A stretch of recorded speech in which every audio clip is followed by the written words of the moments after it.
തനി നാടൻ ബീഫ് അച്ചാറിൻ്റെ റെസിപ്പിയാണ്. ഇടി വാളംപുളി വെള്ളത്തിലിട്ട് അതിൻ്റെ കുരു കളഞ്ഞെടുക്കണം.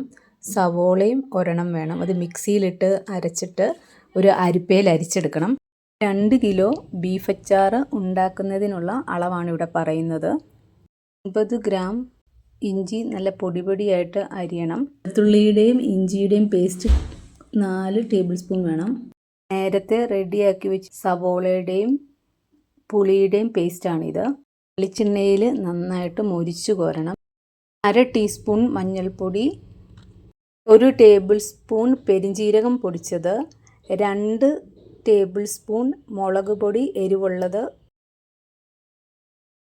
1 ടേബിൾ സ്പൂൺ എരിവില്ലാത്ത കാശ്മീരി മുളക് പൊടി, ഗ്രാമ്പൂ പൊടിച്ചത് 1/4 ടേബിൾ സ്പൂണ്, കറുവാപ്പട്ട 1/4 ടീസ്പൂൺ ചേർക്കണം. മല്ലിപ്പൊടി 2 ടേബിൾ സ്പൂൺ, 1/4 കിലോ വെളുത്തുള്ളി തൊലി കളഞ്ഞെടുക്കണം. ബീഫ് നന്നായി മൊരിഞ്ഞു കഴിഞ്ഞ് അതിൻ്റെ പതയടങ്ങുമ്പോൾ കോരി എടുത്തിട്ട് ആ എണ്ണയിൽ തന്നെ ഈ വെളുത്തുള്ളി ഷാലോ ഫ്രൈ ചെയ്തെടുക്കണം. 2 കിലോ ബീഫ് സ്ക്വയർ ആകൃതി മുറിച്ചെടുത്തിട്ട് കുക്കറിയിൽ നന്നായിട്ട് വേവിച്ചെടുക്കുക. എണ്ണയാണ് ഇതിൻ്റെ അകത്ത് ഉപയോഗിക്കേണ്ട എണ്ണ, അല്ലെങ്കിൽ ബീഫ് അച്ചാർ കുറച്ച് കഴിയുമ്പോൾ ചീത്തയായി പോകും. എണ്ണയിൽ വെളുത്തുള്ളി വറുത്തെടുത്തതിന് ശേഷം ഈ ഡ്രൈ ഇൻഗ്രീഡിയൻസ് ഇട്ട് എണ്ണ തെളിയുന്നത് വരെ മൂപ്പിക്കുക.